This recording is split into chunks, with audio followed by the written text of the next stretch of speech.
Call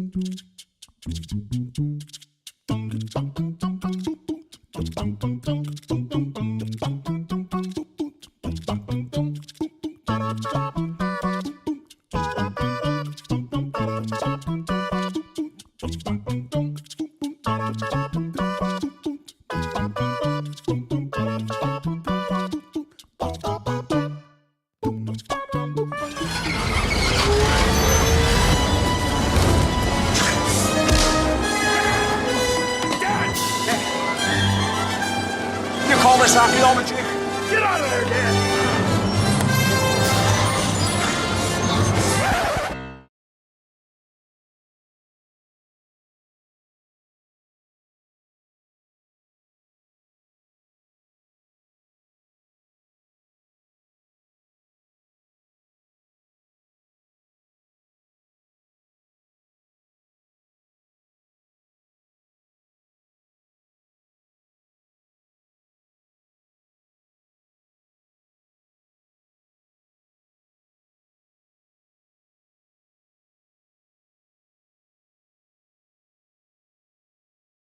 Hang on a second, everyone, while I choose from among 8 different...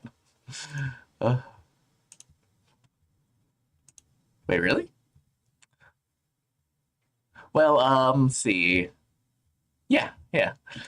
Like, huh. Hang on. Let's see. Default speakers, maybe. Oh, there you are. Haha, wait, now you should be live. Okay. Yeah, okay. now there's gonna be like a 30-second delay. Yeah, for sure. Wait, is that live?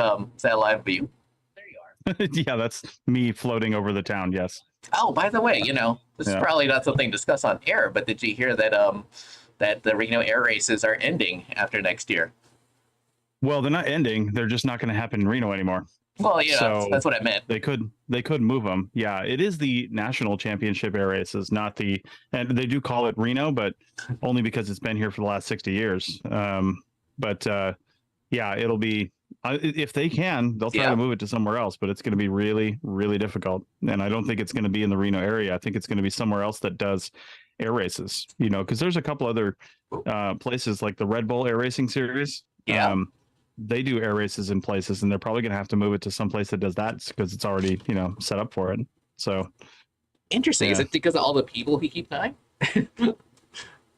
No, not officially. I think the Reno Tahoe Aviation Authority said that it's holding up development of that area, and development is increasing in that area at the same time. So there's more and more congestion. But what everybody else is saying is they want to put more warehouses out there, but they can't because of the race course. Oh my God, more warehouses. Yeah. Exactly what we need. Yeah. So that's the going theory right there. So yeah. Well, here's my rig right there. Oh really? Yep, oh wait, the littler one? No. Here, it'll come by again. I'll show you again. Oh, it was the big one next to the little one. Yes, probably. Yeah. Interesting. Anyway, no, this is the RV park we've been at since January 28th, and we're going to be here until the end of this month. We were only supposed to stay a month, and then we just decided, because of all our plans in March, took us up into like the Grand Canyon, northern Arizona, southern Utah. Aren't you almost there? Well, no, we're not even close to there right now, but it was all just freezing cold and snowy. So we're like, let's just stay in Mexico another month. So now we're going to go up to the Grand Canyon in March. But here it is, right here, right there, that little rig right there. Oh yeah, that's the one I was talking about. And that's it. Oh yeah, that's big. That's not next to a little one either. That's a big one. That's a big fifth wheel right there. So yeah, and this video is reversed too. It's weird. I didn't realize that. The park is actually oriented the other direction as you're coming off the sea. I don't know why it's reversed. I think Zoom did that, because this structure over here is Palapa, they like have parties and stuff. It's actually over here as you're coming off the shore. So it's really weird that it's flipped like that. Oh wait, if the winter is weird, does that mean that Quartzsite is a lot colder than it has been normally? Probably, yeah. I mean, they still don't really get any snow down there, but it's probably been chilly. I have heard a few people talking about Quartzsite, and yeah, it's definitely cooler up there right now. So yeah. Interesting. Wait, so how much longer are you enjoying your Mexican vacation? Till the end of this month. Yeah. Wait, really? Yeah, yeah, till Wow. the end of March. March 31st is a Friday, and I think we're gonna leave Saturday morning on April 1st. So yeah, I reversed the video, by the way. It was flipped. Now my video's flipped. It's showing my microphone Oh, on it's showing my microphone on the right, but it's actually on my left. That's really strange. It's like my video's opposite of the other video now. That's really stupid. it's So Zoom. anyway, I know. But this is the town of Puerto Penasco Yeah. over here, and there's a lot more off to the off to this side. Yeah. And then there's a lot more resorts off to that side. And but it's a relatively small area, except for right now. Yeah. There's thousands of people coming in for spring break. So Oh, really? yeah, there's various spring breaks over the next couple of weeks. Oh, interesting. So Because starting to fill up a bit. not to overshare, but a couple of my nieces have their spring break on the first week of April, so that's when I'm going to see yeah. them. Yeah. Okay. Yeah. Yeah. Now this is mostly the colleges in Arizona and probably New Mexico and maybe even like Southern California and maybe other places too. But a lot of these guys, they come down from Tucson, from Phoenix, and it's the college spring breaks. So Interesting, because Yeah. that makes me think of like Havasu and Quartzsite.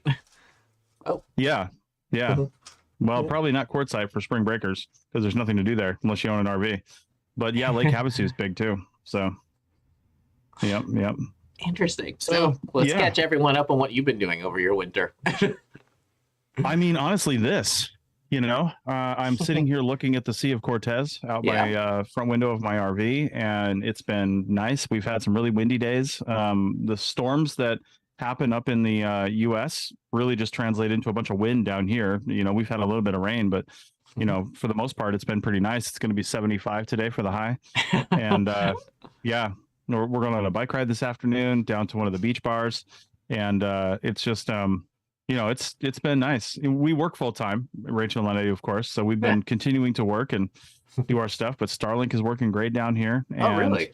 Yeah, and it's been nice. Yeah, so Starlink only Yeah. it's supposed to only work outside of your home country on the same continent for up to 2 months, and then they say you'll have to change your residential address to the country that you're in, and you can't do that unless you either make a formal request or they force you to, right? Yeah. But there were Canadians down here, 5-6 months that never once changed their Starlink from Canada. So I don't know how enforced it is, but they're starting to change a bunch of things around. Like they got rid of they got rid of residential plan with portability, it was called. So you can move your residential address. That's what we have. Yeah. We're grandfathered in unless we change it. Yeah. But right now we're not going to change it. And then they turned the RV plan, which was basically a roaming plan where you're deprioritized most of the time, but you don't have to ever change your address. You can use it wherever on the same continent. Yeah. They call that roam now as of yesterday. And it's a little more expensive too. I think it's 150 a month. I'm paying 135 a month right now. And then they enacted a global plan for $200 a month. So if you are one of those travelers that takes your dish with you, it'll work anywhere on the planet for $200 a month. Ooh, are you switching? No, because we never go outside this continent with the Starlink. So, if we decided to, because there's a possibility, there's always a possibility, but there's a possibility we might spend some time in Australia working with the company I'm working with, or maybe even Europe for like a year. Yeah. Because I've got a number of European clients, and if that business picks up, then we're probably going to move out there and travel around Europe while I'm working with clients for a little while. And if we do that, we'll more than likely take this dish with us, because you're never guaranteed to have high speed internet for like calls and stuff. So it just depends on what kind of travel we're going to be doing, though. I don't want to be lugging it around. They make a suitcase that is exactly designed for this, like a case for it. Like you can buy it from Starlink, and you can buy third-party ones too that are made out of like Pelican cases. Ooh. So, or you can make your own out of a Pelican case, to be honest. But yeah, so I don't know. We'll see. I don't know what the plan's going to be, but for right now, no plans on moving to the global plan, and it's working just fine. So yeah, like I said, we're staying here till the end of the month, and then we're going to be in Arizona for pretty much all of April. Oh, really? We've got another event that we're doing near the end of the month. Yep. And then in May, we're going to be moving towards California end of April, and then somewhere around probably the middle of May, we're going to be in San Luis Obispo, California, meeting with some of Rachel's colleagues and staying there for a couple of weeks. I was just there. Yeah, in San Luis Obispo. What are you doing there? We're thankfully working for a little bit. I mean, technically it was close to a month, but then I got chased out by weather. Oh yeah, it's been bad over there. Yeah. So yeah, we're hoping to stay there for a little while, and then over to up to the Oregon coast by mid-June or so, and then just continuing up the Pacific Northwest for the summer, and then back down to Reno for the air races in September one last time apparently. So yeah. Out of curiosity. So we'll see. Interesting. So no plans to visit Wild Horse this year? No, not even a little bit. Yeah. So so they're deciding to stick with their current provider of archaeological services. I mean, I don't know what they're doing, but I told them I wasn't going to work with them anymore, so they haven't called me. Oh, so, really?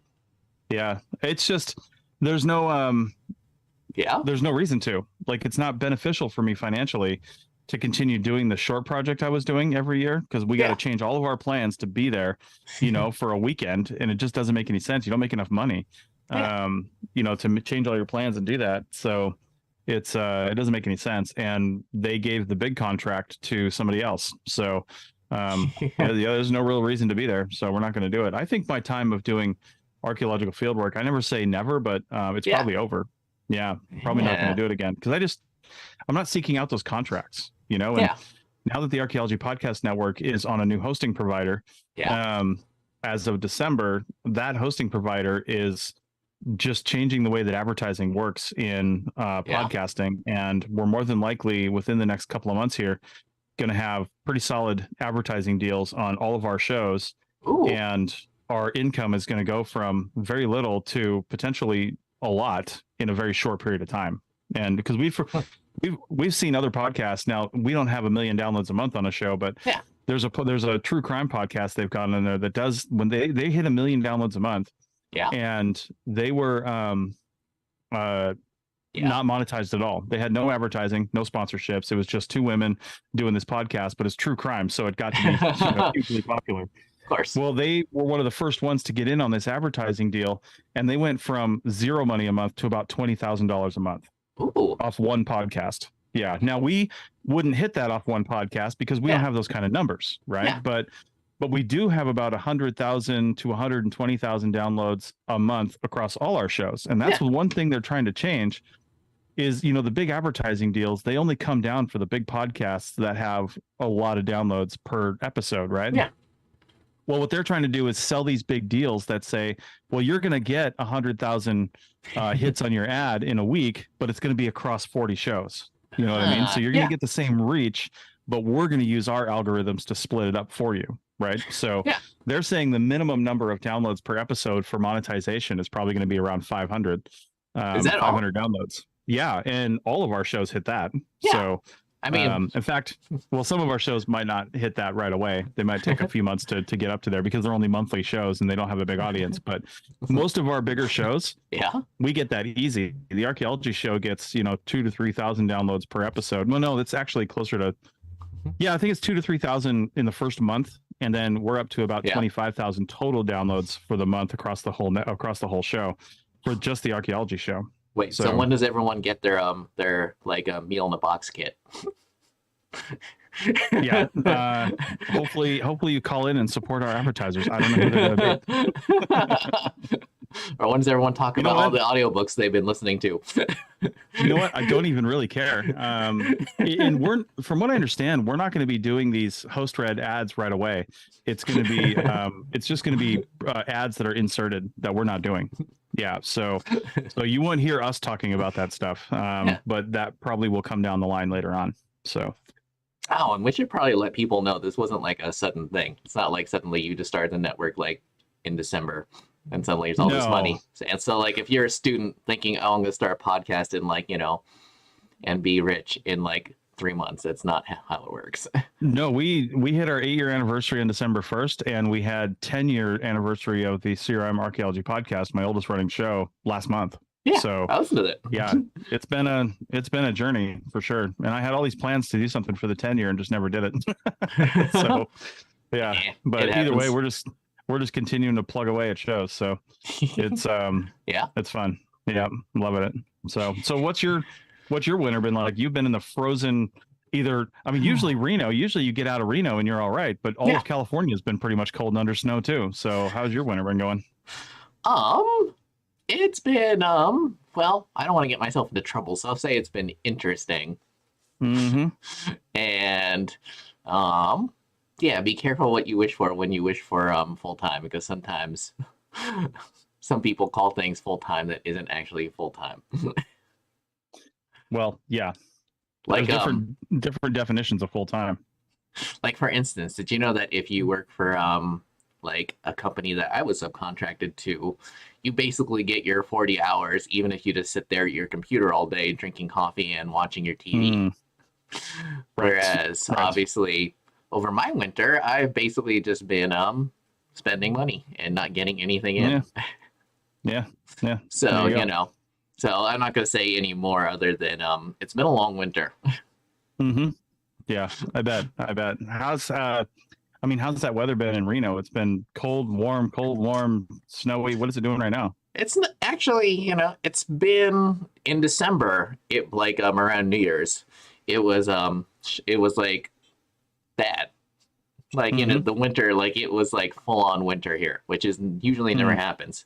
And since then, it's basically been typical Reno winter where, it'll be like today, there's like a winter storm warning for like several days on like the California side. But here, I'm looking out my window right now and it's just like, it's just like cloudy. There was a little drizzle earlier, a bit of yeah. snow like for a couple of minutes, but otherwise it's been fine. Nice. Nice. Yeah. Like yesterday, I was literally sitting there, I was literally sitting there outside drinking my coffee, and like all these people kept running by because it was just like a sunny day, cold, but Oh, sunny, yeah. There you go. and Yeah. not a bit of snow on the ground. The minute it gets a little bit nice out, people come out of the woodwork and they get Of outside. course. So yeah, that's one of the things. Honestly, one of the things I really love about being down here. Yeah. This is probably the best beach I've ever spent a lot of time on in my entire life. It's Really? yeah, it's so wide and Yeah. big all the time. There's a ton of space. I hate those really short beaches that are kind of steep and like right down to the water. And Yeah. it's just like thick sand and you can't do anything. This is like that, like right at the little edge of where the park is here. In fact, when the video hits again, you'll see it. So Yeah. look at all that beach. The tide's out a little bit here, but you can just see, I mean, just like a ton of beach right there. And then there's a little bit of a ledge right here, probably Yeah. about 10 feet or so. You can get down it. It's not like steep. Yeah. But you just go through these rigs and then you can get down there. And then it's just like a nice big wide beach. You can see this line right here. This is the high tide line, Yeah. where all the debris comes in. But then you still got a lot of beach right there. And it's only high tide for a few hours, and that high tide fluctuates. So it's just really cool. You can wake up in the morning and go for a walk, 2 miles down the beach if you want, turn around, Yeah. come back, and just it's really nice. The only down, I mean, it's kind of hard walking because the sand is pretty soft, even out on the like flat stuff. Yeah. It's like really fine sand, so it's really soft like all the time. But aside from that, it's just really cool. It's a really neat place to be. Wait, So it's interesting. Like I've been looking more closely at this video. Are there like hookups there, or have you just all been relying on your solar generators? yeah, there's no hookups. It's Really? basically just a big gravel parking lot. Yeah. So we have been boondocking essentially since January 28th. And the cool thing is they do have a dump station on site. So if you want to dump yourself, you can pull up your jacks and go dump over there. Or you can use a little cart if you want to dump yourself. But for $10, they'll Yeah. come around and just dump you whenever you want. Cool. And then they'll fill you with filtered reverse osmosis water whenever Yeah. you want to for 25 cents a gallon. So Ooh. we got a dump and fill just the other day. And I think we took 60 gallons of water. Yeah. We were down. We had about 30 left. So we have a 90-gallon tank. Yeah. We took about 60 gallons of water in a dump and it was $25. And that's about a week and a half, almost 2 weeks worth of use for us. So that's not bad at all. Yeah. Yeah. Yeah. And then our solar's doing really well. We were shutting our inverter off at night just to save our batteries a little bit, because all of our interior lights and stuff work off DC 12 volt. So when you shut your inverter off, it's cool enough that like the refrigerator doesn't get too warm, it holds its temperature, and that's really the only thing that needs to run on the inverter overnight. So we just shut it off, and it saves a ton of power. But the other thing that was running overnight was our Starlink, and sometimes during like the day when we want to charge faster, it is nice to shut the inverter off so you can have like maximum charging amps during the day if you had a big draw overnight. But we couldn't do that because it would shut Starlink off, and we need to work. So our friend next door here, when we moved spots up to where we're at now, we moved up next to a friend next to ours here, and he's got like 2,800 watts of solar outside, and he never needs all of it. Like he's only got 850 amp hours of battery, and his solar just like charges that up super fast. So he's actually running an extension cord because he was using our internet because they didn't have a Starlink. Oh, so really? he's running extension. He ran an extension cord over because they never shut their inverter off, and our Starlink is currently running off of his inverter, and so we can shut our inverter off. I could shut it off right now and still keep talking to you because our Starlink is being powered by him, not by us. So cool. So it's working out pretty well. If we had just a little bit more solar panels, and we want to put some more out there, but if we just had a few more solar panels, our system would charge up a little faster. And then honestly, if we got just a couple of more batteries, we would have plenty of power overnight and we wouldn't have to really worry about it. But right now, it's not quite enough to keep us, fully charged up. But the first month we were here, we were doing everything on our own. We were next to him. And, we could go probably 3-4 days without running the generator, especially without ever turning the inverter off. Because, you got your curve, you got your discharge down like 30%, then you might charge up 25%. Then you discharge down 30%, charge up 25%. So your usability curve keeps coming down. And after about 3 or 4 days, you get down to the point where, okay, I've got to artificially charge for a little while and bring that back up a little bit. And then, and then you can keep going. But now, I mean, we turned the generator on yesterday just to do laundry. Because we do laundry in our rig here, and that was it. And we only turn the generator on once a week now just to do laundry, and that's it. So interesting. What about everyone else? Everyone else there, like you have that neighbor that like keeps it all day. No. Actually, there's very little generator use here. All the people in the front row, they're all Canadians, and they all have solar setups. They all they're not all Canadians. Most of them are though. They all have solar, and we hardly hear any generators here. There's a little generator usage during the day, but people who come down here to spend a long time, you don't come down to a boondocking situation without being prepared for it. So that's interesting. It's you just don't do that. And there's a lot of people that try to extend their usability by using the bathrooms and showers up at the office. They've got some really nice showers and bathrooms up there. They've got laundry up there. There's a place in town where you can take a whole bag of laundry, and for like $3, they'll wash the whole thing and fold it for you, and then put it back into a container and give it back to you.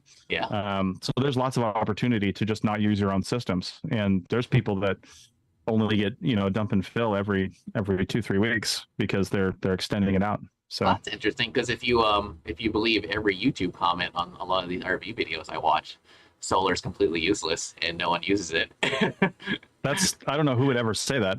Yeah, that's a ridiculous comment. I mean, it seems like a lot of commenters on these RV videos are people who are shopping for an RV, and they're older people too. It could be. I mean, the solar is completely useless. It's useless if you do what we call post to post. If you've got one park you go to in the winter and another park you go to in the summertime, you don't need solar. You don't need lithium batteries. You don't need solar. You don't need a powerful inverter. You just simply plug in everywhere you go. But if there's a lot of places you go where you don't plug in, then solar's the only way to do it. And it's also interesting that like all the RV videos I've been watching lately, all the like basically next year, or I don't know, the way years work with like cars and RVs always confuse me. But basically, the new RVs that are coming out, a lot of them have like workstations, and it's interesting to read a lot of the comments on those too. Like, who uses this? Who works out of their RV? Like, everyone. Yeah. Again, if it's retirees that are doing that, they don't know what they're talking about. It's it's kind of like the people who complain about people who complain about Teslas, and like charging, and like winter this and winter that. Even though I see Teslas all over the place running around here. Yeah, I know. Yeah. It's I don't know, it's a little bit crazy. We this is why we belong to the group that came down here with us. Yeah. It's called the Escapers, right? And Yeah. the Escapers group is working RVers. They're Yeah. people that work full time. They're not even all full time in their rigs. Yeah. Some of them are part time, some of them are most time, Yeah. and some of them are full time. But nearly everybody has some sort of solar, Yeah. some sort of boondocking setup, because all of our events are usually off grid events. So Yeah. and that's just the nature of it. We don't like take over an RV park, for a thing. Like one of the things we're doing in Arizona is they're calling it the Arizona wine convergence. There's Yeah. a wine country in the hills, in the mountains outside Tucson, and Yeah. we're going to be there for 8 days in the end of April. Yeah. And that's boondocking as well. But it is like a fairgrounds that has like 9, I think, full hookup spots, or at least water and water and electric. Yeah. And then there's a dump station on site. And we're like, yeah, we don't need that. It's only 8 days. We don't need that. We don't even need to dump or fill the whole time. If we show up empty tanks and full water, we'll be fine. So, and it's a wine converted, so we'll just be drinking wine the whole time. Who needs water? So, well, unless you're super religious or something. Well, you're probably not going to this convergence if you're super religious. So I'll tell you that right now. So It's interesting. You guys have been like, escapers aren't just like, you're not just like there together. You're actually like going out and doing events, right? we're doing events. We're doing, like I said, this is they called it Winter Home Base. That was the February event. It was all February, and there was probably 100 people down here in 50, 60 rigs.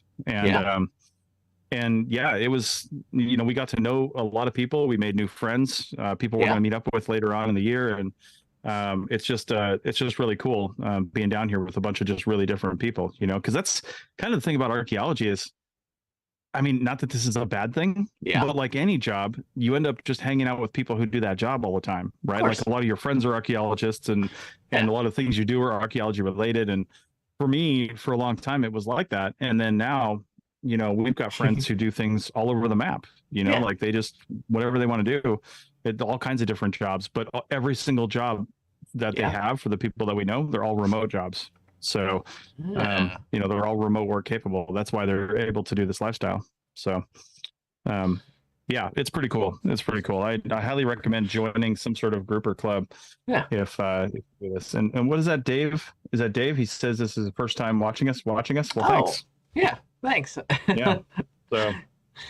Oh my God. it is interesting. This show. This show, real quick. This show, Dave, has nothing to do with archaeology most of the time. So if you're looking for that, it's just Richie and I chatting about stuff. It is interesting. I know that a lot of people up until he took over Twitter were like gung ho on Mr. Musk, but I wonder what happened to his like edict that everyone had to come back to work because otherwise they were like stealing company time. I don't know. I haven't really paid attention to that too much. I try to stay out of it. I don't really even use Twitter that much, and I haven't. I took the plunge on Mastodon just to create an account because I was looking for somebody. Yeah. But I have literally never gone there to do anything with it. Like I kind of forgot until I just told you that I set that up like 2 months ago. So, yeah, I need to look back into that and see what's over there. But I don't know. I just don't have time to get on all the socials most of the time. Oh, it's interesting. I noticed that Roaster Adventures is starting to post again. Like not a lot, but like a few things. Does that mean that videos are coming? No videos yet. We're just doing Instagram mostly, and that's pretty much it. But and we just had a lot to post from down here, so we were putting a lot of things down here. But I honestly, I probably won't be able to do consistent Roaster Adventures videos again until the APN is fully sustainable. Ooh. Because once it is, and we can actually have some full-time jobs for the APN, I'm going to quit doing the other stuff that I'm doing and focus on that. But that'll leave me time for Roaster Adventures. So I just don't have time to do, 2 or 3 different side hustles all at once. And right now the APN is a side hustle, until it becomes a front hustle, it's a side hustle. So, that's where I'm at. But, oh my God. It's interesting. You were asking me what I've been doing all winter. And one of those things that I completely slipped my mind, but should not have, is the fact that basically over the winter, I've been watching a lot of YouTube. And one of those things I discovered on YouTube is the fact that there's what they call a, like a photography community. But it's not like the old days. Like, because obviously I've always watched like, photography videos and whatnot, but it's always been boring. Kind of like, let's test out this brand new Sony camera or 5 things you need to know to like improve your composition. Yeah. Now there's like a completely different community where basically it's just like these people grabbing their vintage cameras and going on adventures and just like sharing their photos and their experiences with using these old cameras. And I'm like, wow, that is so cool. So so basically it's the first time in years because I did have a few cases of cameras stolen, but then that was 2016. But when I was doing the math in my head, I realized that it wasn't as many cameras as I actually have, if that makes any sense. Basically I had like a case that I had 2 cases that they didn't steal. So basically I had 4 cases, and 2 cases had most of my cameras and 2 cases had the expensive cameras, and that's the ones they took, unfortunately. But it's like in quantity, it wasn't that much. So it means I have, I realize I'm rambling a little, but basically it means I have a whole bunch of vintage cameras still. Well, there you go. Yeah. Nice. Yeah. So basically, over when I went out, I complained that they haven't sent me out a lot this winter, but they have sent me on a few projects. And on those few projects, I actually was able to record enough video for like 2 videos. Oh yeah. Yeah. So basically, look out for my new channel, which will be Space Analog Cowboy Film. Yeah. Okay. I know. Wait, what is it called? Space Analog Cowboy Film. Okay. Yeah, it's one of those things where I was watching a lot of Japanese anime when I was coming up with the name. And basically it'll just be like a lot of these YouTube channels I've been following. So basically I grabbed a couple of my vintage cameras and like went out and recorded myself taking photos, and I gotta admit, I haven't been that happy in a long time, even though it's been a very long winter. I don't know, something about taking pictures made me genuinely happy, because obviously I haven't stopped taking photos. If you follow my Instagram, like I post photos there all the time. But yeah, for sure. There's like a difference between taking photos with your phone, just kind of like posting stuff, and actually taking photos, if that makes any sense. Yeah, no, that does make sense, because it's a totally different thing, right? Yeah. Like when you're taking photos with a vintage camera, and I don't have nearly as much experience as you do, just living it back in the day when I had those kinds of cameras, and it's a whole different mindset. You have to really craft the image, and you don't know what it's going to look like if it's not digital. And are these film cameras, or are they vintage, or are they older digital cameras? So they're film cameras. Well, I've only got one older digital camera that I'm bringing around with me. Yeah, I'm also taking photos with that, but mostly so the film ones. The film ones, where do you even get those developed these days? Oh, well, it depends. There was a place here in Reno that I'm not going to mention their names, but I brought a couple rolls to them, and there was a big scratch down both of them, and I'm like, I'm never taking it to them again. So the next 2 rolls that I've got that are currently sitting here, it's a long story, but in addition to, in the olden days, you and I are old enough that you remember going down to like the CVS or the Walgreens and like dropping off the envelope in like the little box and whatnot. These days it's completely different. Like thanks to basically all the young people, things like have like changed dramatically. Like for instance, there are all these like super cool photo labs but obviously none of them are like in towns that are like that are near to anyone. So basically you just send it in. Yeah. And the thing that's interesting, because I've also been listening to, there's not only like photography YouTube, there's also like photography podcasts, like a whole bunch of them. And you realize that like 10 years ago or whenever it was, when everyone was panicking and like dumping all their film equipment, like there were people who actually were going around buying that stuff up and starting these like photography labs. And it was super interesting listening to them like talk about how they've been keeping their equipment running over the years, and how they how they felt stupid for starting a business in like a dying medium. But now that film was popular, like super popular again, like incredibly popular. Like I didn't realize how popular it becoming in. That suddenly they're like, oh, thank God. Hopefully this keeps going, but we'll keep our fingers crossed. Right. Like for people who don't realize it, like 10 years ago, Kodak was knocking down buildings and was selling off all its IP in an attempt to like get the last bits of money out of their name. And now they're like literally running the factories they have left 24 hours a day, and are trying to desperately add more capacity. Jeez. Yeah. It's like, I mean, it's not really surprising to me, because it's like like records, albums and records. Yeah. I mean, those died out for a little while. for the mainstream. And then there was always the holdouts that are just like, you know, I'm always going to have records and trying to find them. And now it's, you know, I think I was in Target the other day when we went up to Phoenix last weekend because we had to pick up some packages and stuff. And, you know, we were supposed to be there anyway. Yeah. But since we decided to bail, we went up just for the night and met some people up there, picked up some packages. But I went into a Target. Yeah. And I was back in the electronics section and they were unpacking like a Taylor Swift album that was a big LP. And I was like, holy crap. Yeah. I mean, everybody's just putting out all the different mediums for all their albums. It's crazy. Oh my God. Yeah. Oh, interesting. So did you drive the whole RV up there or did you just drive your car? No, just the car. Just the car. That is interesting. So, yeah. Yeah. Yeah. Left the keys with a friend and then drove up there. And in fact, those guys that are next to us, they're up in Phoenix right now. They had to go up for like a wedding or something. Yeah. And they've been gone since Thursday. I think they come back today or tomorrow. But we've got their keys, so we're just keeping an eye on it for them. So interesting. So no like no Bluetooth locking setup or anything?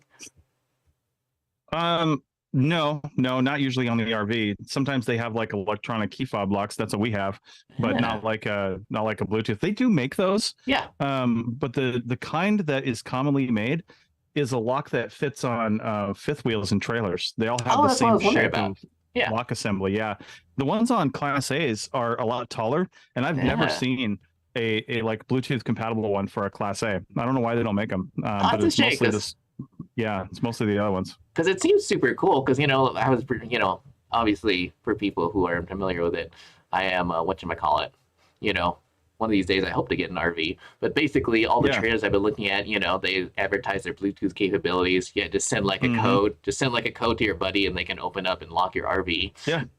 Yeah, which always seems super cool. Well, and something that just reminds me, I just saw a video and I saw this like last year sometime when I think it was a concept, and now you can buy them. Yeah. There's a new Airstream out, and it's a shorter one. It's probably 20 feet. Yeah. If I had to guess, but it comes with an app, and you can actually move around the trailer using the app on your phone. You can steer it. You can steer it with speed and everything like you're controlling it. You just disconnect it from the truck and then run it back into its spot and move it all around using the app on your phone. It's crazy. Oh my God. Which is like, I feel like that's like for a lot of people who are unfamiliar with RVs, that is like the scariest thing. Like, what do I do with this thing once I unhook it for the trailer? Because I don't want to back it in and there's no pull through spaces here. Yeah, totally. I mean, that is a big problem. We see RV parks all the time when somebody couldn't get a pull through and they don't have a lot of experience backing up, but they always get pull throughs. Oh my God, just the number of times they've got to back up and try. And it's just, come on, just get it right. So even here it's pretty much all pull through because it's just a big parking lot. There's no spots. You park wherever you want. I mean, you kind of generally park in rows, as you can see on the map there on the video, but there's no like designated spaces. You just go. And the only spaces that are controlled by the park are along that fence line and then along the front. They dictate who goes there. You got to get on a list. Those are like the high view spots. They cost a little more, but you've got to get on a list for those. But everywhere else, I mean, if we wanted to move down a ways, if we wanted to move to the back a little bit, we can move wherever we want. Nobody cares, right? So, but because of that, it's almost all pull through here. And when we had our whole group here, we were kind of back to back, and there were some of them, depending on how you wanted to orient, they would back a trailer into that spot. And my God, some people, even with a massive amount of room, just like still couldn't figure it out. Still couldn't get the thing. They get their trailer straight, and the truck would be jackknifed or something, or they'd get the truck oriented right, and the trailer's crooked. It's just like, come on, get it together. Or go into a Walmart parking lot, like super early in the morning or late at night, and just practice. Just practice. Speaking of like Walmarts, did you hear that there's I forget if it's confirmed or if they're actually building it, but I suppose there's supposed to be like a Cracker Barrel coming to Reno. I might be wrong about that. Oh, really? Don't quote me on that. Yeah. Wow. Yeah. Yeah, it hasn't really spread that far west. I don't think there's any in California, if I remember right. Are there some in California? Okay. I want to say there is because there's like I see it on the highway when I'm heading to Sacramento. Okay. Yeah. Although it's a small one, so I'm not sure. I'm not sure if they're RV friendly, the parking lot. Cracker Barrel's kind of our mainstay on the East Coast, and we're just transiting across, and we need a place to stay for the night. Yeah. Cracker Barrel's almost always it, because you can stay in like Walmart parking lots, but they're not very safe. a lot of times, and I hate to say it, but Walmart customers, it's I mean, honestly, the clientele that a lot of times goes to Walmart, and it sounds very elitist to say this, but it's true. Yeah. People have had their rigs damaged. They've been harassed. They've been, all kinds of stuff has happened because of staying in a Walmart. But when we stay at a Cracker Barrel, the only downside to Cracker Barrels is, I mean, a lot of them do have RV specific spaces or trailer spaces. And they call it an RV space. They might have 5 or 6 of them. There's obviously no hookups and they're not very wide. But you can stay there, and they don't care if you come in and eat. But usually we'll either have dinner or breakfast there just to, patronize them a little bit. Tour around the crazy Cracker Barrel store and see what kind of wacky shit they've got in there. Oh my God. And probably all the Moxie you can drink. Oh my God. Yeah, they've got... Exactly. Yeah, they've got all the wacky stuff. So I always wanted to try, because I love Snickers and I never get Snickers. I try not to eat them too much, but I might have a Snickers once every couple of months. But my go-to candy bar is Snickers if I'm going to buy one. And they've always got that, there's like a 2-foot long Snickers there. It's like a full Snickers bar. I'm like, I just want to buy that for somebody and have a piece. I want to see it opened up so I can just see that. See, I was going to say that should be something for Roadster Adventures. I know, right? Yeah, totally. Oh, one thing I've been looking at this video, and how many people there are living the van life? Not very many. It's mostly it's mostly, I would say, motorhomes and trailers here. Not very many vans have showed up down here. I think one of the reasons is, personally, the reason I think that is because if you go go west of here and you go around because we're pretty much at the north end of the Sea of Cortez, but there is a farther north area. If you kind of go around the hump and then you start going around towards the Baja, that's where your vans are. Your vans are all on the Baja, and we've been told anyway, there are big communities out there where it's just like right up next to the beach. It's a big open land. There's not even a town nearby. And it's just van, just like hundreds of them, especially this time of year. When you get these parks and stuff, even though this isn't a real RV park, there's, like I said, there's no hookups or anything. Yeah. Van lifers, we're only paying $12 a day here. And van lifers, that's still too expensive for most van lifers. So they're just going to go off the beach somewhere. You can't really do that in town here. You've got to go to this park, or there's other RV parks. Yeah. There's one right down from us that's a more, I guess, US style RV park where it's all paved, full hookups. Yeah. It only holds like 30 rigs, I think, but it's also like $700 a month, which is super cheap from the US standpoint. Yeah. And I think it's $1,000 a month if you're on the water, if you're sea view, like right on the seawall. Yeah. But they've got full hookups and everything else, so it's actually a pretty good deal. But that's all fancy Class A's down there. You don't see any vans down there. And we've seen a couple come through, but mostly because they were part of our event, right? So with that being said, I am looking at a Ford Mustang over here, convertible, with a tent in front of it. And they're staying here in the park. So, it's not a van, but they're living their best life in the tent right there. I just watched the guy come out and walk over towards the beach. That's kind of cool. Yeah, I think he's probably a spring breaker, if I had to guess. He just doesn't have a house or hotel to stay at. So I feel like that's one of those things that people don't account for with van life, is the fact that they think they're going to live for nothing. But the van costs money, gas costs money, insurance costs money. Yeah. Yeah, let me try to do this real quick. I can change my camera to my phone. Yeah. And then oh wait, I have to turn off my virtual background probably. Oh my God, have you heard the supposed the quote unquote big news in iPhone land? Well, hold on. I'll tell you. I know what you're talking about, but let me show you the view out the front window. Ooh. So we're in the second row. So we do see some rigs out there, but we've got a pretty decent view of the sea right there. Oh my God, I already see. I see of those vintage a 70s vintage GMC Class A. Yeah, they're here. They've been here since we got here, and apparently they spent 6 months here. Those things are super collectible. Oh yeah. So, but you come out over here, and there's a lot of space and a lot of good views. We sit there and watch the dolphins. Those boats out in the distance are all shrimp boats. They come out literally every single day. Ooh. Oh God, the seafood down there must be amazing then. Yeah, it's not bad. And then you come over here. Yeah. And this is our friends. We've potted up with our friends. They're right next to us. They're facing the other direction. We've got our awnings out together. Yeah. And we just made breakfast for them. They're leaving on Monday, actually. These they're in this leisure travel van. It's called a Unity leisure travel van. It's got one slide with a Murphy bed in it, like a queen size Murphy bed, and it's a super cool. I think it's technically a Class C, and it's a diesel, but it's pretty neat. So, oh wait, what kind of fat tire bikes do they have? I actually don't know what kind they are. They're electric bikes, but I can't remember what kind they are. Yeah. It must come in handy in the sand, though.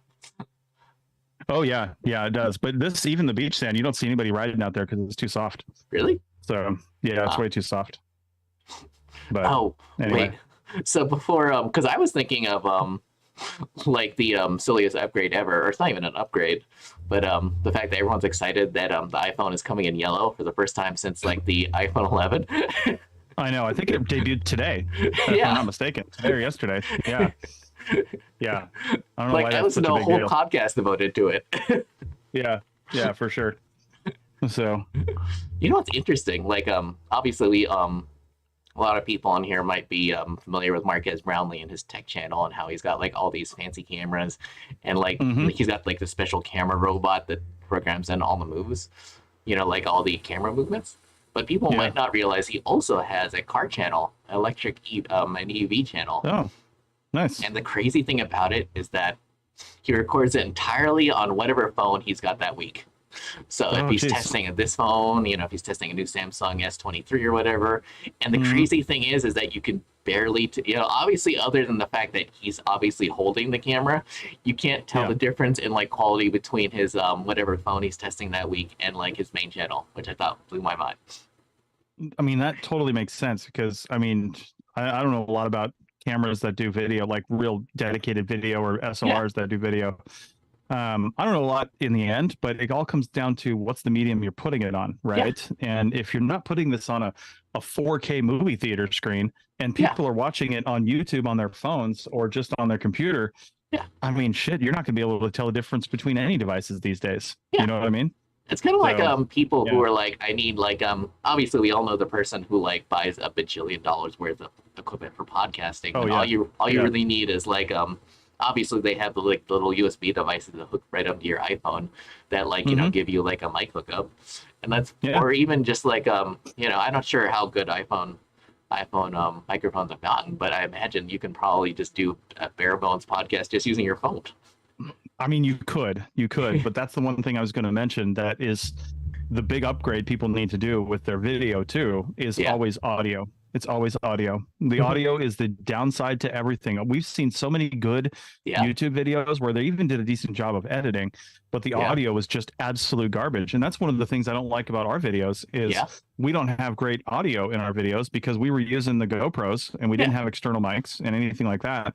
Ooh. So the audio just like wasn't super great. When we start shooting again full time, I'm probably going to get something like the wireless DJI mics. Oh yeah, everyone loves those. Yeah. Oh, they look great. Yeah. There's a channel we follow all the time, and they were trying them out from DJI. They like got a deal, and they just use them all the time now because they love them. So they're really good. But something wireless and easily transmits into your device is something I want. So I don't know. But using your phones these days. The other thing I would say is that you get from the big DSLRs that they're even doing in they're sort of doing in phones, in some of the phones, probably some of the Samsungs, but that's image stabilization because that's the other thing that'll kill you, right? Is just a shaky ass video. But then again, you can get around that by just buying a gimbal device to put it in, you know. So there's lots of things you can do. Hey, that reminds me, there was a let me see if they've got a channel out yet. There's a couple that was here. Let me go to YouTube real quick. They're called One Trek at a Time. TREK. Oh my God. Is that like related to that super old TV show? I don't think so. Maybe. I don't know. But so they're just doing shorts up. I think they're taking their Instagram videos and stuff and just putting them on YouTube. Yeah. But they started a new thing here in Puerto Penasco for rig tours, and they scheduled their last weekend here, and we were the first one they did. But they came in, they had a pre-formatted list of questions they were asking, and then doing some other stuff. like taking some drone footage of the rig and then asking us what our favorite things about it are. But I'm really looking forward to that because I love showing people our RV first off, but I'm interested to see how they, how they put it together. And they've already got 44 subscribers. Well, there you go. Yeah. So, and I don't, like I said, I don't think they pushed YouTube very hard. That's just about having it. And they got one rig tour. It's their renovated thing. They call it their RV. It's like a smaller cab over Winnebago, and they call it Big Taco. So interesting. But anyway, it's really cool. And so I'm looking forward to when they get those out. They left here a week and a half ago, I think. So we'll see. We'll see when they get back. So anyway, we're not when they get back, when they start posting those. I hope it's soon. And I feel like the APN and like other channels are like examples of if you're passionate about it, you should definitely like pursue it as like a side hustle. In terms of like podcasting or video or YouTube. Because the other day I was listening to a podcast and they were talking about how this one dude like literally was going to become a dentist. He was in dentist. He went through dentistry school, but as like a lark and as a side hustle, he started reviewing like toothbrushes and stuff. Now it's his thing. Yeah, that's like how he makes it. Like he's like, I'm making so much more money at this than I was a dentist, so that's just what I'm going to do from now on. Yeah, he's like, wait a minute, I don't have to put my hands in disgusting people's mouths. This is perfect. And he finished his education, so obviously he can still become a dentist if he wants, but he doesn't have to. I mean, think about that. Like, if there's like whatever weird thing it is, there's always going to be a market for it. Like, I'm not sure. I'm not sure how many weird YouTube channels you follow, but I mean. Like, if you had told me 10 years ago that I'd be following some dude around like a farm field watching him try to start up a truck that had been there for like 20 years and that he'd be getting like 1 million views on each video, I would have been like, that sounds crazy. Who would watch a dude go through a field and like, fight bees and like, curse in the cold and like, get this van started and like drive it home? Like, that sounds like a terrible idea for a channel. But now that I'm watching, I'm like, that actually sounds like an awesome idea for a channel. Well, I think all these niche ideas and these things, they've always been kind of niche and sort of popular on YouTube, right? Like it's always been some sort of weird thing you could find. But this is total anecdotal, and I don't know if it's true or not, but I feel like it would make sense that with more people being able to work from home, if they're not just, if you can cut out a couple hours of commuting every day, now you've got extra time, right? And if you don't have if you don't have kids and you don't have other commitments like that, or maybe and you're not actually working 10 hours a day now, if you're still minimizing that and doing what you have to do, well, you've got more time now. And I feel like a lot more people just have more time to watch these ridiculous things on YouTube and stuff like that. I mean, I do it every time I have lunch. Like, I don't watch a TV show. I got to watch something while I'm eating lunch. I like to just put something on, and it's always some ridiculous thing on YouTube. I just pull up whatever it's suggesting for me. I'll just pick something from there and just go into something, I mean, I was literally sitting here with my computer, just like scanning all my old film. And obviously that's like, it's just like, where it's just like doing its thing. And it's like, there's nothing for me to do. So I'll just like turn on my TV and turn on YouTube while it's like doing its thing. There you go. Also, it's interesting you were mentioning about commute. Like, how many people during the pandemic discovered that their commute was like a big time suck on their life and they'd rather have that back? Yes. Yeah. I mean, not having to drive every day and get in traffic and just do all that stuff. Yeah. I don't blame it. But that's only works for people who like being at home, though, right? Because some people just can't stand working at home. Either they don't have the right environment for it, like they never really had a good office set up and it's not comfortable, or they're the kind of people that, because there's a lot of people that just can't focus at home. They'll just go off and do other stuff, and they're going to lose their job because they're not getting any work done. Well, remember we were making fun of that certain person because we were in California that first week that they shut everything down. And we were working in Ridgecrest, and we were talking about that guy who, like, even though they were told to stay at home, he had to go into work anyway, and he was like the only person there. I know. Yeah. But I mean, that's what coworker spaces are for. True. But still, you're going somewhere, right? Yeah. You're not at home. So Yeah. what's the difference if you're going to a co-working space or you're going to work? You know, I mean, you still have to go somewhere. Yeah. And that's one of the things I really liked about the Reno Collective was it was really close for me. I probably wouldn't have gone in there every day when I lived like way out in Sparks.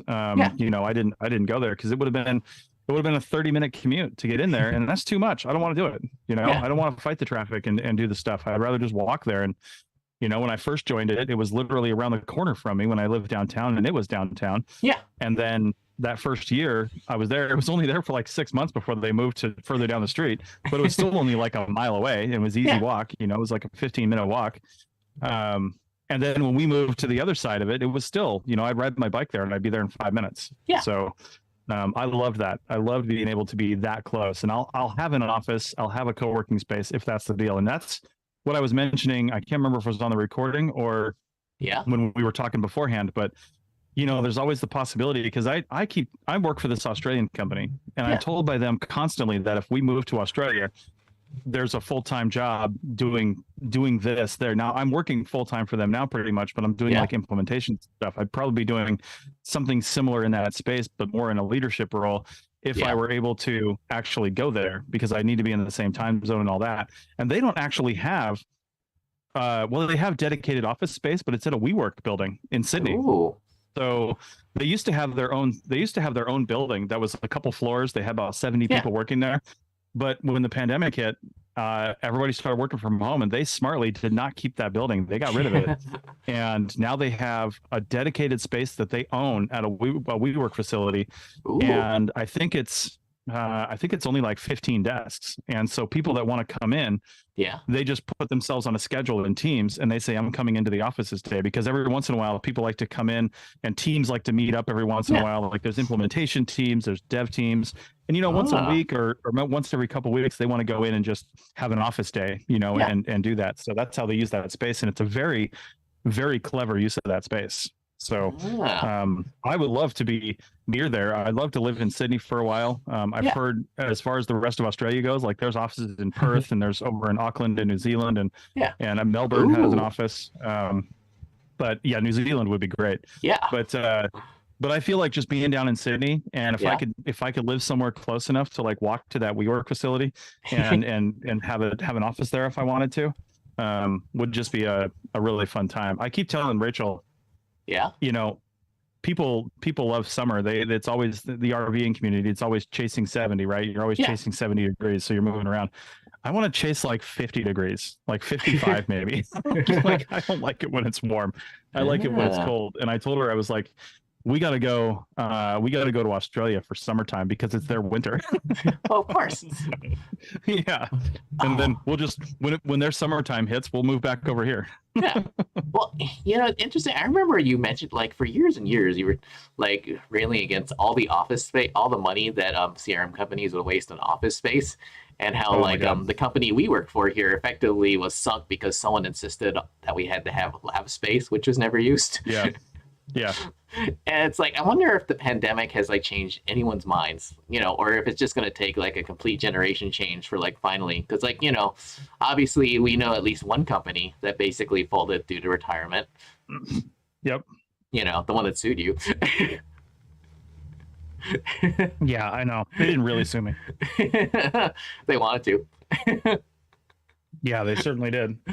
You know, like so far I've only heard of one company that uses a WeWork space, and the rest of them, like I know that, you know, like the company I work for, basically no one's in the office. They literally only have it to have an address and an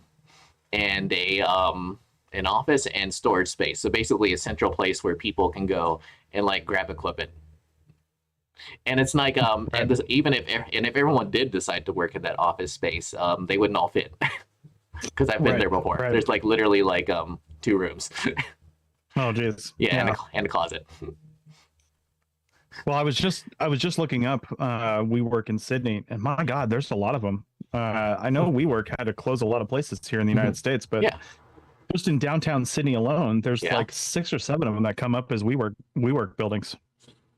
Yeah. Oh my God. You know, that's interesting. I'm not sure if you listen to oh God, I forget. God, I can't. I forget the name of the podcast, but there's like a financial podcast to listen to, and they were talking about like how basically all these office workers, CEOs might want them to come back, but the reality is that financially it literally is suicide to make everyone come back to work like full time. Sure. And they're like, well, what happens to all this office space? Because like even in San Francisco, they're like at record low occupancy. Oh yeah. Yeah, and so they're like talking about is this going to be like, and obviously there are plenty of people who need homes to live in. So it's like suddenly like, oh, maybe all this office space should be put back into the market as like real estate. Yeah, for sure. I mean, after all, if they can convert a casino into like, or multiple casinos into like condos. I know there's so many spaces that are just relatively unused that it could be repurposed as something else, So that reminds me, what's happening in like downtown Reno? Is there there was the whole facility that was supposed to go up out on the other side of the between the Sands and like the Silver Legacy and all that. That whole area was supposed to be something else. I don't know what's going on down there with all the old hotels. Oh my God, it's officially started. Like they're not obviously using up all the land. They're like literally using up like a fraction of land, but basically the Sands is no longer the Sands. And more importantly, a lot of how can I put this? Basically, during the pandemic, they finished construction in what obviously no one outside of Reno is going to know what we're talking about. But basically, Midtown, they completed that whole sort of like center divider thing and tried to make it more pedestrian friendly. Yeah. Anyway, a bunch of old people basically are complaining like, I don't know how to park. I don't know how to cross the street, blah, blah. So basically, a bunch of like, so basically a few businesses are moving out and people are like, just like, and now people are basically, it's interesting. It's like the comments I read on that are very similar to the RV comments where like you read all these delusional old people who are like, I go there. Yeah. I drive like 30 minutes out of town and I go there once a week, but I want like, I want this street to have like a 50-mile-an-hour like speed limit. It's like, no one here wants that. Right. Yeah. Jeez. You know what's moving out though? You know what businesses are actually moving out? Junkie and recycled records. Oh, really? Yeah. Huh. Yeah, which I thought was Where are they going? Are they just moving out completely? Yeah. Like they found like they're just moving to conventional malls. I think it's because their owners are both older people and they're like they were also very angry and joined in the lawsuits to prevent like the traffic circle and like the traffic slowdown and the sidewalks expansion from happening.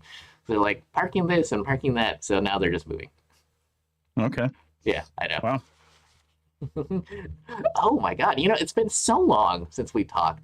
There must be a lot going on with the APN. I mean, maybe I'm wrong.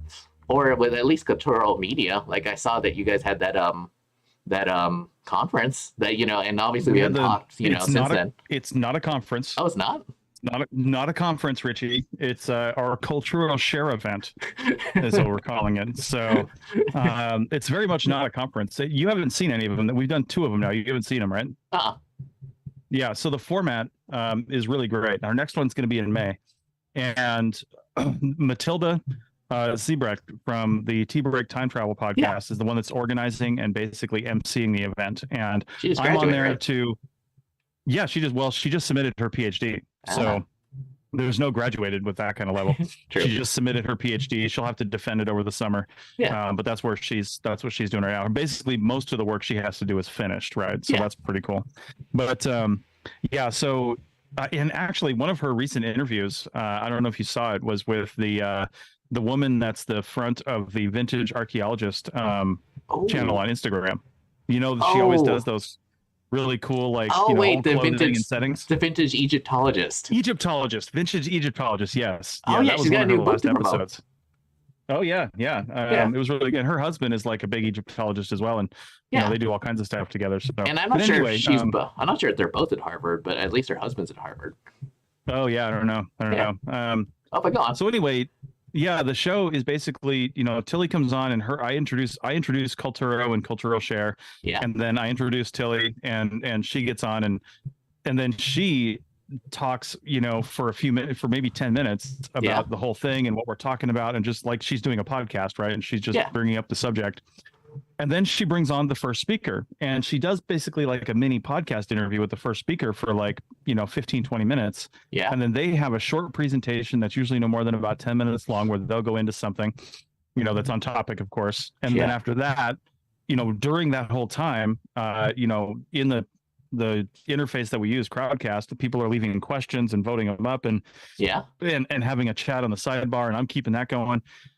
And then we go into a question and answer period for, no more than 20 minutes, but it depends on how many questions we have. And if there's any questions left, it goes into session 2. And so then she does the second one and then the third one. And that usually takes us right up until about, between an hour and a half and 2 hours for that first event. And then we shut down session 1 because we're limited to 2-hour sessions right now until we upgrade. We're not going to upgrade for a little while because it's working for us. I immediately convert everybody over to session 2. We take a little break. And then in session 2, I bring Tilly goes away because I can only have 4 people on camera at one time. So I bring all 3 speakers on, and I basically have a chat with them for however long it takes. The first one, we talked for about an hour with them asking each other questions and chatting, and then questions from the audience, and then I have questions as well. And I basically do like a podcast interview, with all 3 of them. And it's easy to do because it's all the same topic, right? Yeah. So it's a themed show. So I'm not talking about individual things. And the reason we did that was so the guests could even interact with each other. They may not know each other, and in fact, most of these cases, I think they'd heard of each other, but they hadn't actually talked to each other. Yeah. And so they're interested in each other's work, and that was the whole point of this like knowledge share concept, was not to talk to people, but to talk with people. You know what I mean? And have those question and answer periods, lots of them, and give the people that opportunity, and then give the researchers time to talk to each other as well. Ooh. So wait, did you think about calling it? Did you think about calling it not a conference? No, not really. That seems like a catchy name. I know, right? Yeah, we could call it NAC, not a conference, and people won't know what that stands for. The NAC. Exactly. Well, I mean, it's just like NAC. I mean, it's just like the way no one understands what ASM stands for, even the people who work there. I know, right? Yeah. So, but anyway, it was so that's pretty cool. We're doing it quarterly right now. That's another one of those things that I want to spend more time on. I'd love to do it monthly. Yeah.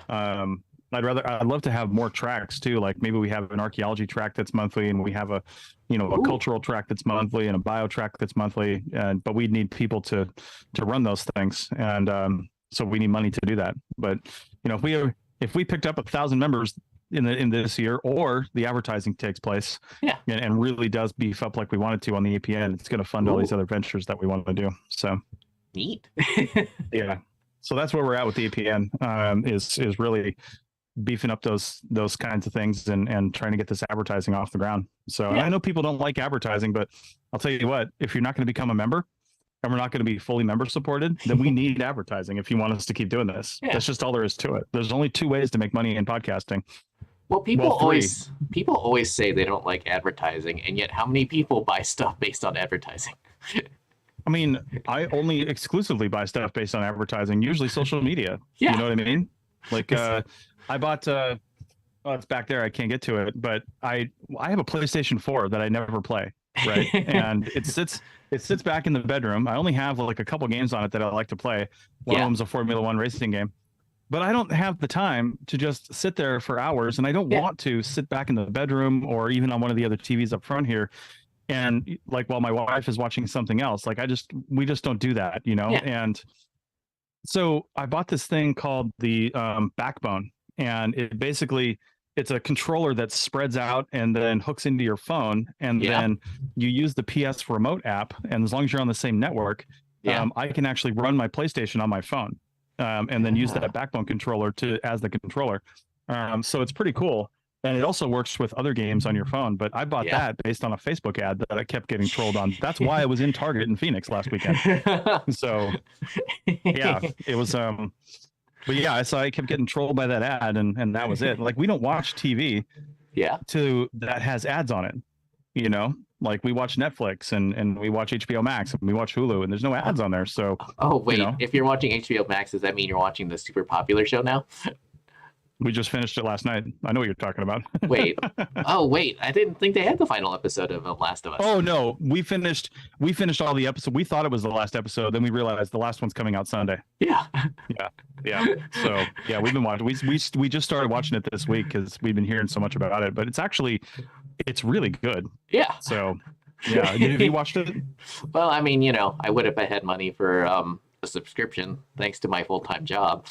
Right. Yeah. Well, once it comes out, you should just make up a new email address and then get the free 7-day trial and watch it and then cancel it. Wait, it's only 7 days now? I think most of them are 7 days. Yeah. Maybe it's longer. I don't know, but I'm assuming it's at least 7 days. Because it used to be 30 for at least Paramount Plus. Oh, I mean, they're all different. It's usually a minimum of 7 days. So whatever it is for HBO. But yeah, there's a lot of people that do that. They just wait till a show comes out completely. They make a new email address and then they get the free trial. And then when that ends, they make up a new email address and they get it again. So it's kind of like the way people troll people in comments. Yeah, well, yeah, exactly. So all right, man. Well, we got to wrap this up because I've got to get my bike dug out of a sand dune and then WD-40'd up. Yeah, we had some pretty heavy winds last Wednesday and like 50-mile-an-hour winds. You couldn't even go outside. The sand was so bad, and I haven't dug the bikes out yet. And we're gonna bike over to a beach bar today, so I gotta basically they're not buried in the sand dune completely, but I do need to lube them up a little bit and make sure they're operating all right. They do make special dry bike lubricant for that. Like it's not supposed to attract dust. I know, and I usually have that on there. I just don't have any with me, so it's going to have to be WD-40 because that's what I have. Although I do have silicone slide grease. Maybe I'll use that because silicone slide stuff is supposed to be dry and not dust attracting. That's why they use it on the silicone spray for RVs. So maybe I'll use that instead. Either way, I've got to lube it up. Interesting. So I know, oh my God. We didn't even get to some, like, literally stuff just started popping to my mind. But anyway, let's see. So I know that the Sierra Mark podcast just came out with an episode. Anything else interesting coming out? Well, the archaeology show, the one I do with Rachel, we've been doing a paleoanthropology series, which we've already had one disappointing, one commenter email and say they were disappointed that we didn't cover enough. Wait, really? or that we did it wrong. Oh, I'm like, wait, dude. I heard that. Like they sent you a letter, right? Yeah. So, well, you haven't heard about it yet because we another letter?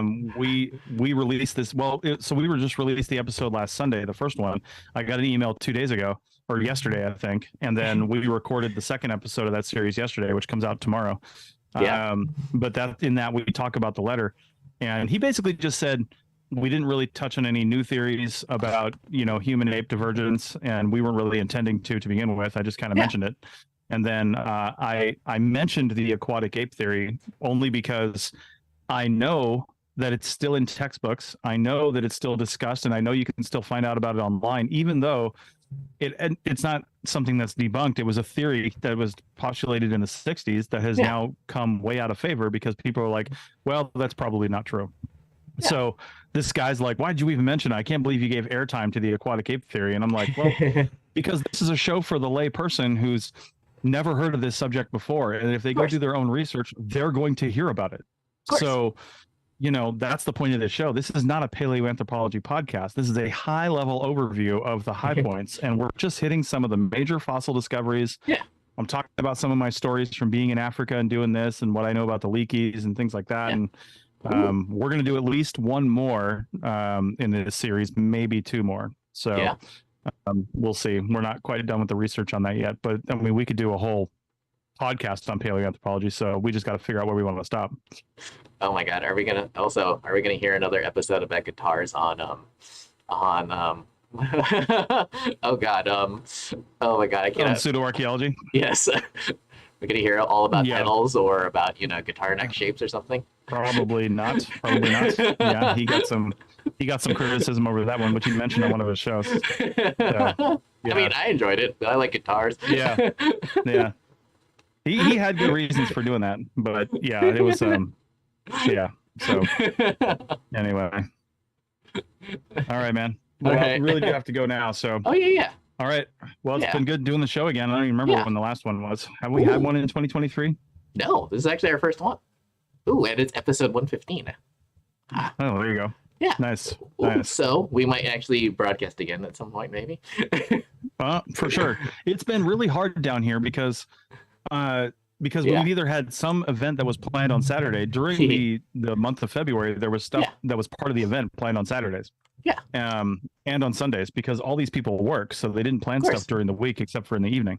And now, since we still had some friends here, we've just had some other stuff. Like we were in Phoenix last weekend, so couldn't do that. We were driving back to Mexico, that Saturday last weekend. And but some of our good friends, they're leaving on Monday, and other people are starting to leave this week to go to some other stuff. And well, like I said, we're staying until the end of the month, and then we should be on a little more normal of a schedule where our weekends are a little more free. Although we are traveling on the weekends, so we might have to be flexible. But we'll see. So anyway, cool. Yeah. All right. Let's see. Cool, man. Okay. Yeah. Well, it was good talking again. Yep, you too. Thanks everybody for listening, or at least Dave. Yeah, all the one person. All the one person. Hang on.